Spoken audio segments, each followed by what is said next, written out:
You have a second brain. It's not in your head, it's in your gut.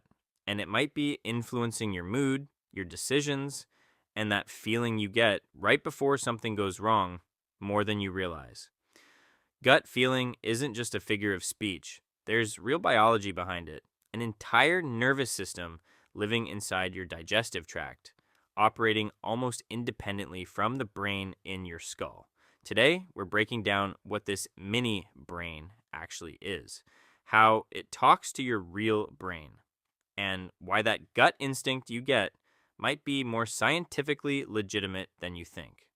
Buried in the walls of your digestive tract is something called the enteric nervous system, the ENS for short. It's made up of hundreds of millions of neurons, way more than you'd expect for an organ that just moves food around. Somewhere between 100 and 600 million neurons, depending on the estimate.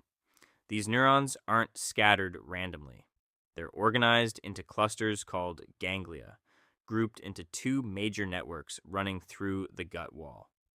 The myenteric plexus controls muscle movement, the wave-like contractions, called peristalsis, that push food through your system.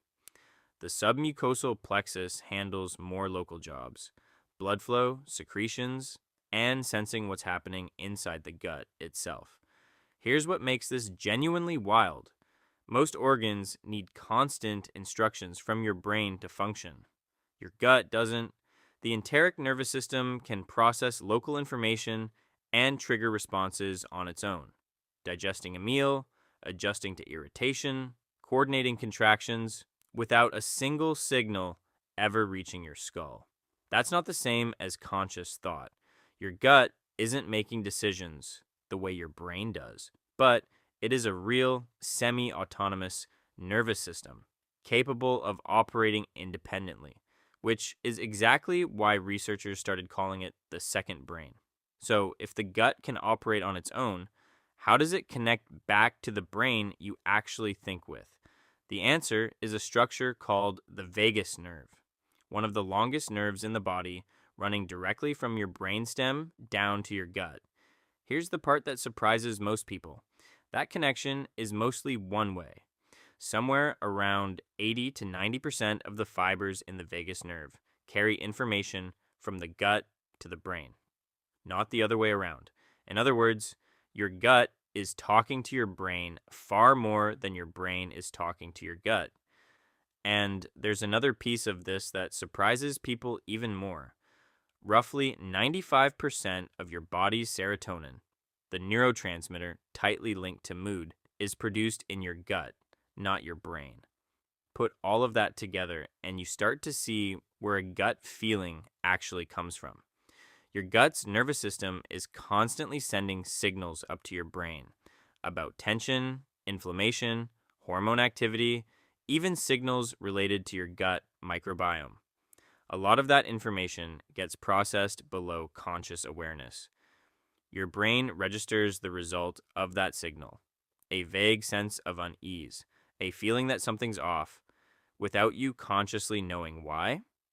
That unexplainable instinct people describe before making a big decision, or the tight feeling in your stomach before something stressful happens. That's not superstition. That's your enteric nervous system reporting real physiological information, filtered up through a nerve that's mostly built to carry messages in that direction. This connection is also why gut health and mood are so closely linked. Researchers now study this relationship under a field called neurogastroenterology, looking at how things like stress, diet, and the microbiome inside your gut can influence mental state, and how mental state can influence gut function right back. It's a two-way relationship, even if the traffic isn't evenly split. So the next time you get a gut feeling about something, you're not imagining it. You've got a genuine nervous system in your digestive tract, quietly gathering information and sending it up to your brain, often before you're even consciously aware of it.